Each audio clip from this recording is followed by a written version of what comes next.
Hello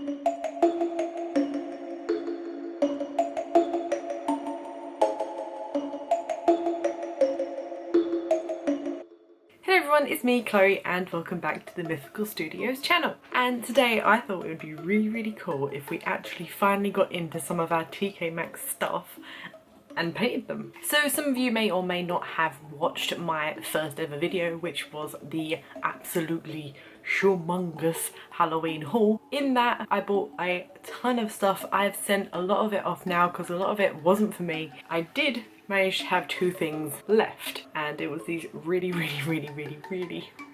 cute mice, and these were both $5.99 from HomeSense. Although I love them, the paintwork on them is something to be desired. It is very shoddy, and the paint that's been used on these is pretty awful, to be honest. So yeah, and I thought it'd be cooler to paint these guys in a way that I genuinely really like. Now don't get me wrong, these guys are super cute already as is. I love the colours, and I've been thinking about what I'm actually going to do to these, and I'm struggling. But hopefully today we can make these just a little bit cooler, a little bit more unique.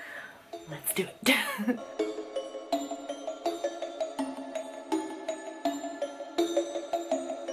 So the first one we're starting off with is the one with the pumpkin head, and she is adorable. And the reason I'm starting off with her is because I actually dropped her and her head fell off and I had to glue it back. And I'm kind of worried that if I don't get some kind of extra layers of stuff on this, she's just gonna fall apart. Although the glue is holding up pretty well. So when I say shoddy, I mean shoddy. These scratch marks were on every single mouse that I found in TK Maxx and HomeSense. Look at this, it's terrible. All over the hats too, these squishy scratchies. Ears are chipped. Like, this isn't part of the design. This is pretty awful stuff, man. And you know when I say like the paint job isn't that great? Like, look, the cape's not fully painted on the underneath. There's like smudging here. Can you even tell that's a hand? No, because the paint's hitting the pumpkin. It's just not very well painted at all. But it's okay. I'm gonna fix you. I'm gonna fix you.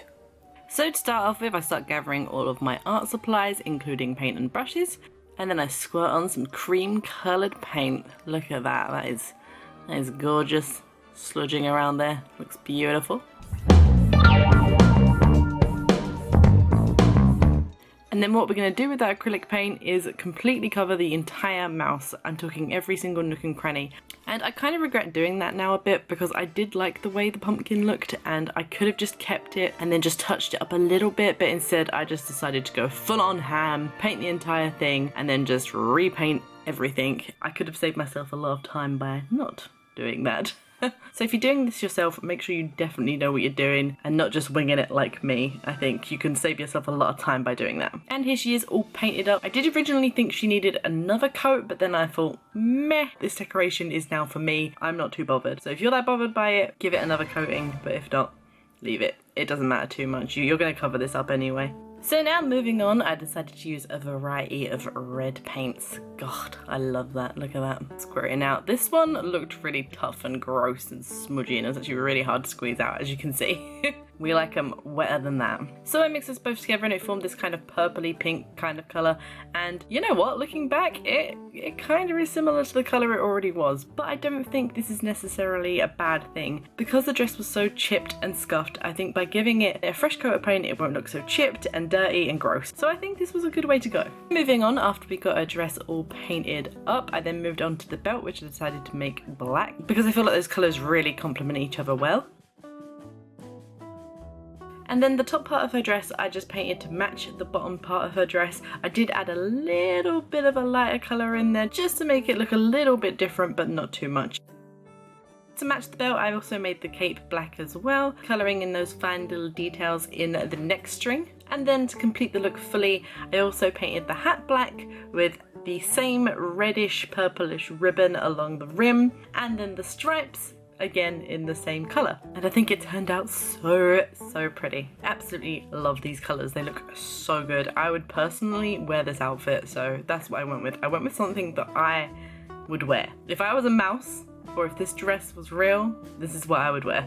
And painting on this thing was actually really easy. I think the only issues that I came across painting on this thing was the level of detail that you had to go into when painting it. So if you were going into the tiny little cracks, it does get a little bit difficult, but I think just patience and taking your time really helps with that. And once a layer dries, you can always go back and then repaint any mistakes again. I think that's what took so long because I'm quite a perfectionist, so I wanted to go back over and over and over to keep fixing any little smudges or any little mistakes I made with the brushes and the paints. So for the face, I originally started off going with quite a beigey colour, and then I thought, you know what, it looks quite similar to where it was before with a little beige nose and white fur. So I then decided to go for a really nice caramel colour, and although I really liked the caramel colour, I didn't think she looked spooky enough. So I went for an even darker brown. I just feel like these colours are a lot more autumnal, like a cute little mouse in a woodland scene. It just matches well.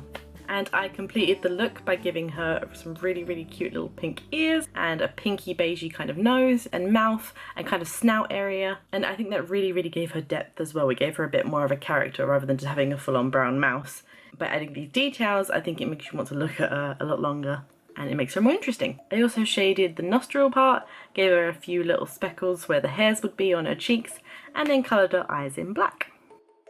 Then moving on, I painted the pumpkin, and this is where the regret of painting the mouse fully beige in the beginning kind of got to me, because I really did like the way the pumpkin looked originally. But I think I pulled it off well in the end, but I just think I could have saved myself a lot of time by not painting over it. The main difference with my pumpkin is there was a little bit less shading. I've just realised I've missed painted the stem of the pumpkin head. Now I'm annoyed. Wow, great. I also added a metallic shimmer on the pumpkin. You can kind of see it in the last frame here. I really like that. That looks really good. I wish I'd just put that on top of the original paint job and then just fixed it. Dang it. Oh well, you live and learn. So at this point I did originally think I was done with this mouse. I thought, yeah, it looks good, but in my heart of heart I knew I just needed to add something just a little bit more special. So I went to my drawers and I pulled out some gorgeous fabric that I used last year to make a really spooky custom dolly. But this ribbon is absolutely gorgeous. So I thought, yes, I'm going to incorporate this into the mouse, but first I'm going to add a few more details into the dress just to make it match the fabric. So around the rim of the dress I decided to draw in a few little skulls. Originally I used paint, but it just took too long, so I just whopped out the Posca pens and drew little black skulls all around the dress on each little rim, and then after that went over those skulls with a purple Posca pen to give it the eyes and the teeth and the nose details. And it worked. It works really well. Man, Poscas do such a good job. Then I was ready to add my fabric, so I whopped out my glue gun and then added a liner of hot glue all the way around. I did this in sections, as you can see, but basically you add the hot glue all the way around the rim of the dress where the ribbon is, the ceramic ribbon, and then just attach the tip of the skirt all the way around, and in the end it looks like this, and it looks great. I love it. It kind of reminds me of spider webs. It gives me that spooky kind of feel. I love it. I think it looks really good, and I would full on wear this. It's just kind of like a, I don't know, it just looks like a little apron. I like it. I'm bad at explaining things. I don't know why I chose to do voiceovers. Lastly, because I had a little bit of fabric left over, I thought, yeah, what can I do with this? I don't want to waste it. So I tied a knot round my hand with the ribbon and formed like a circle, then left the end of the ribbon draping down, and then decided to put it onto the hat like a veil. And I don't know. What do you guys think of this? Because it's not bad per se, but I'm not sure if I like it. But you'll see more of that later. Let me know in the comments what you think of the vow. I mean, it doesn't need to be there. It can be just slid off, but I'd like to know your opinions on it. But anyway, you'll see the final reveal of her a bit later. For now, we're going to move on to the next mouse. And oh my god, warning guys, this turned out so amazingly. I'm not going to toot my own horn too much, but stay tuned, this looks amazing. So as you can see, she looks exactly like the other one. Scratchy marks all along the hat, all along the dress, in the cape, in the nooks and crannies. It's just a badly painted piece. There's bits overlapping where they shouldn't be. There's more chips and dents in the back, on the cape. It's just, she's a hot mess and she needs to be fixed, and that's what I'm here for. So just like the other one, we're going to completely cover her in the cream paint because I don't have white for some reason. And also that stuff's expensive, so cream it is. And after you've fully creamed up her body, you want to let her dry fully and then start prepping your paint of choice. And in my case, that is a lovely dark blue. Yeah, look at that. And the back of this mouse is full on cape. So I decided to make the cape the main centerpiece, the main thing of this mouse. And let me tell you, this is my most favorite part of this mouse. So this took a little while, but I fully coated the cape in a really lovely layer of blue paint and then decided, you know what, it's not good enough, and then gave it a second coat. And as you may or may not have guessed already, the theme for this mouse isn't too spooky, isn't too Halloweeny, but I still think it looks better than what it was, so yeah. So firstly I took a lighter blue paint and then just started stippling on these round bulbous shapes. And I mixed this up with a variety of different lighter paints, so it wasn't just one light paint, it was about 2 or 3 different shades of light paint. I think I used around 3 or 4 shades of blue paint to get this effect, just stippling it on, forming shapes, forming little crevices and nooks that a cloud naturally has.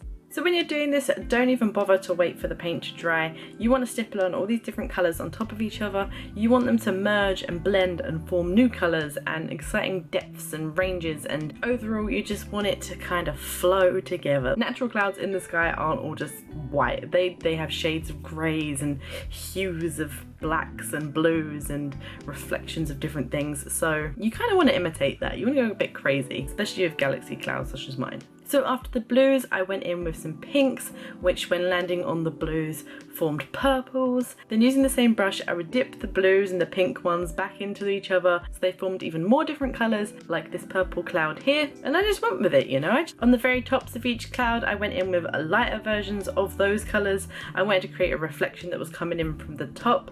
I imagined the hat was the moon or the sun. That's where the light source was coming from. So that's how I thought, okay, I'm gonna make the reflections at the top of the clouds. And I feel like once you've figured that out in your head where the light is coming from, you can really go in with the details. You can really make those bumps and ridges of the clouds pop with the highlights. And if you go too far, don't worry, you can always pull that back with a darker shade of paint. So I feel like clouds are quite easy to paint.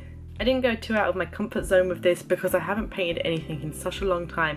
I kind of wanted to stay safe. And I love painting clouds, so that's what I went with. And whilst that dried, I moved on to the front of the mouse. So the top I decided to paint black because I actually had a plan for her top all along, and you will see that soon.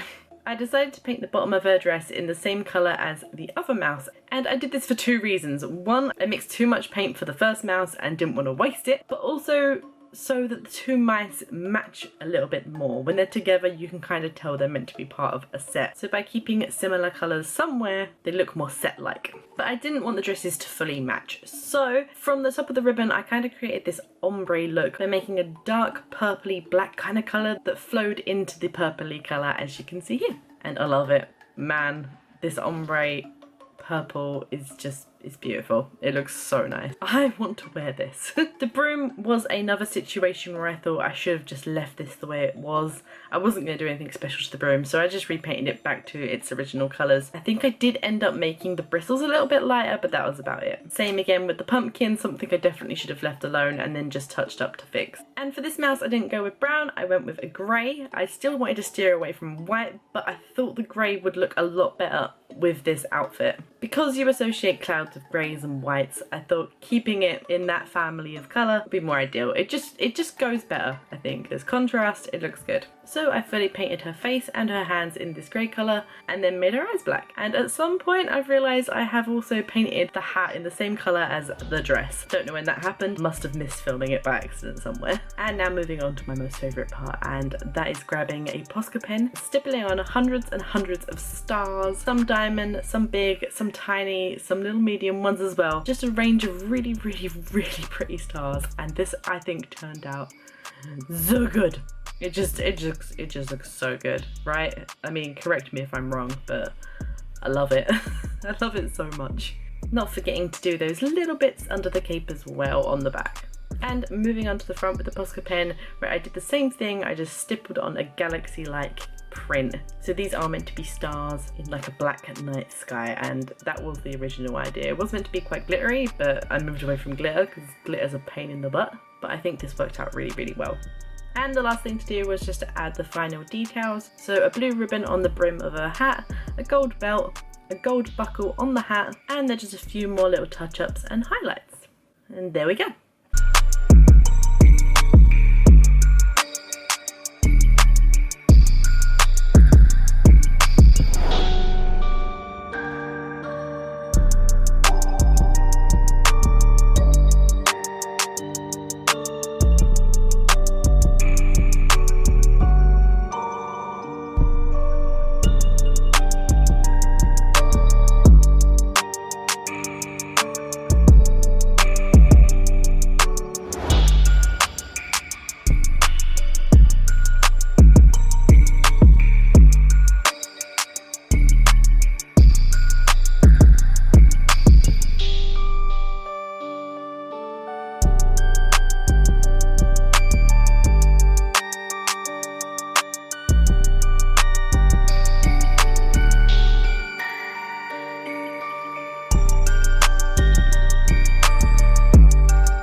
So that took 2 whole days. Well, not whole days, that's an exaggeration. It took the whole of last night. I didn't finish till about 3 AM, and then the whole of this morning, and it is now 20 to 2, and I started this at about 9-10 o'clock in the morning, so it's been long. It's been a long process, but I have to say, I absolutely love the results. Like, I was gonna get rid of these, I was gonna sell these afterwards or give them away to friends, and now I really don't want to. I absolutely love them.